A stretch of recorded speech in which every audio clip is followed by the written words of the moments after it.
La disarmonía también es otro de los problemas que se generan en la boca. La disarmonía ya suena, por su propio nombre le indica pues que no hay armonía en la boca, pero si ya vas al dentista, no te puede hacer con estos apaños, pues una solución siempre queda la cirugía. Pero antes de hacerte la cirugía, te hacen la operación en 3D, en 3 dimensiones, con lo cual sabes cómo vas a quedar antes de intervenirte. Más de 5,5 millones de españoles tienen problemas de mala colocación de la dentadura. Un problema que afecta a la estética, pero que también afecta a la salud. El 2% de las personas que lo sufren tiene que pasar por quirófano. Una disarmonía dentofacial es el hecho de que los huesos que conforman la cara, tanto el maxilar superior como la mandíbula, encajan de manera incorrecta.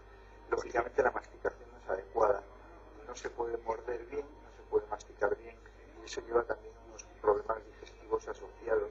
Suelen ser habitualmente roncadores crónicos que respiran mal, que tienen episodios de apnea nocturna. La mayoría de las disarmonías dentofaciales se corrigen con ortodoncia, pero en casos extremos hay que recurrir a la cirugía maxilofacial para mover el hueso donde encajan los dientes.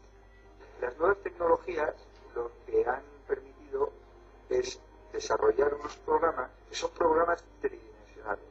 Lo que hacen es que combinan fotografía tridimensional del paciente, escáner tridimensional del paciente y escáner de los modelos de los dientes del paciente. Hasta el punto de que con esta tecnología podemos conocer cómo será el resultado final de la operación. Pero como antes de curar hay que prevenir, en Saber Vivir hoy os damos las claves para tener una dentadura fuerte y sana. Eso da un poquito de equilibrio, ¿eh? Bueno, siempre que hablamos de cirugía, siempre da un poquito, como tú planteas, un poquito de yuyu. Pero claro, a veces hay pacientes que no tienen otra solución. Se han intentado las soluciones que hemos hablado ahora, ¿no? Poner ese tipo de prótesis para que muerdan bien, para que no tengan problemas, pero hay veces que es necesaria la cirugía.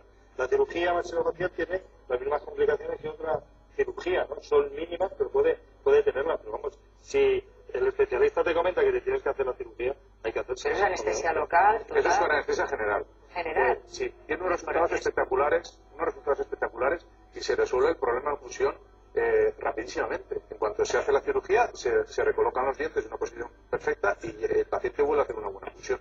Independientemente de eso, muchas veces los problemas de oclusión, cuando son menores, podríamos decir pequeños, se pueden resolver perfectamente con ortodoncia. Un 40% de la población tiene problemas de oclusión. Claro. Que no son muy grandes, pero que